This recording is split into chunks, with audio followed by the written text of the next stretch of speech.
All right, so we're diving deep today into one of those figures everyone's heard of, but maybe don't fully know. Sikandar, better known to most of us as Alexander the Great. Yeah, you sent over a whole bunch of excerpts about him, and it's pretty wild. Like birth rise to power all those military campaigns, the impact he had.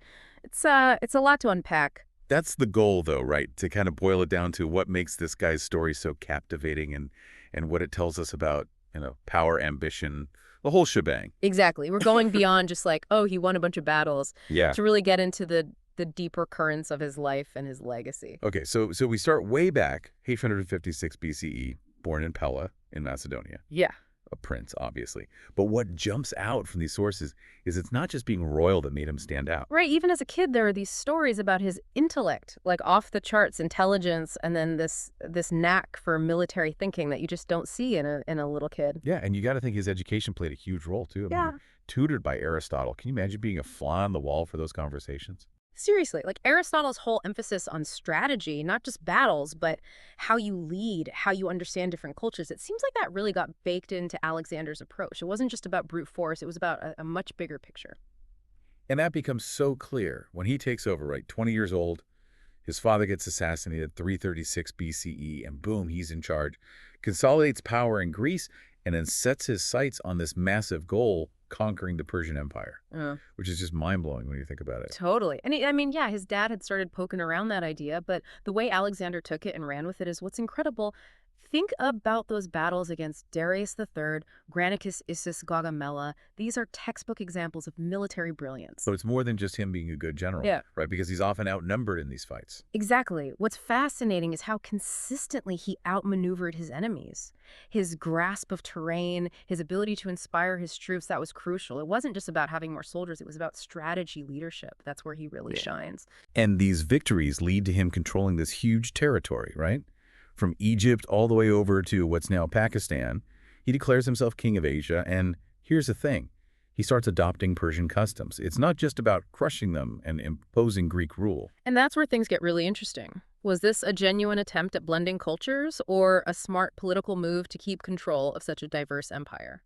That's a tough question. Yeah. But founding all those cities named Alexandria, especially the one in Egypt with its legendary library, it points towards him wanting to spread Greek culture and knowledge. Right, and this whole Hellenistic era that kicks off, it's not just Greeks living in other places, it's this whole fusion of ideas, Greek and Eastern traditions, mixing it up, influencing everything from art to politics.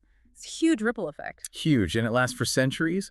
But, his conquests don't stop there. He keeps pushing east into India, 326 BCE, and that's where he runs into King Porus at the Battle of the Hydaspes River. And Porus gives him a real run for his money, too, right? The sources talk about how tough the fighting was and the impact of Porus's war elephants. It wasn't an easy win for Alexander. No, it wasn't. And even though Alexander wins, in the end, he actually reinstates Porus as a ruler, which is kind of surprising. Yeah. Shows a certain level of respect for a worthy opponent, maybe even some pragmatism. Yeah, there's a sense that maybe he's realizing his limits, too. Yeah. Because this whole Indian campaign, it kind of marks a turning point. His army, they're exhausted after years of fighting. They're done. They refuse to go any further, which for Alexander, who seems unstoppable, this must have been a major blow. Yeah, it's a forced retreat. It's like his boundless ambition is finally hitting a wall. And on the way back, he gets seriously wounded. Yeah. And then boom, 323 BCE, he dies in Babylon, only 32 years old. The sources don't totally agree on why fever may be poison, but it's sudden. It's this abrupt ending to this incredible story. It really is. And what makes it even crazier is he didn't have a clear successor lined up. So his vast empire, it basically splinters right away, his generals dividing it up among themselves. So you've got this relatively short reign for him personally, but the impact is massive. Those Hellenistic kingdoms that pop up, they carry on spreading Greek influence for centuries. It's like he set this chain reaction in motion. Absolutely. So when we look back at Alexander, we see this amazing combination, military genius, strategic thinking, probably thanks to Aristotle, and then this vision for something bigger than just conquest, even if what that vision truly was is still up for debate. Yeah, but there's no denying his impact on how Greek culture spread, how it interacted with societies in the East. It's a pivotal moment in history. It really is. He's this iconic figure embodying ambition, military might, but also someone whose actions had a profound effect on shaping how history unfolded and how cultures interacted. And that makes you wonder, right? Given how driven he was to create this unified empire and how he embraced Persian customs, What if he had lived longer? Yeah. What if he'd had another 10, 20 years? Would the map of the ancient world look completely different? Would the flow of ideas between West and East have gone in a totally different direction? It's a huge what if to think about. It really is. There's no way to know for sure, but it makes you appreciate just how pivotal those few years of his reign really were. Absolutely. All right, well, on that note, that wraps up our deep dive into the life and legacy of Alexander the Great. As always, thanks for lending your expertise to this. Anytime. Thanks for having me. And for all of you listening out there, keep those questions coming, and we'll see you on our next deep dive. See ya. Bye.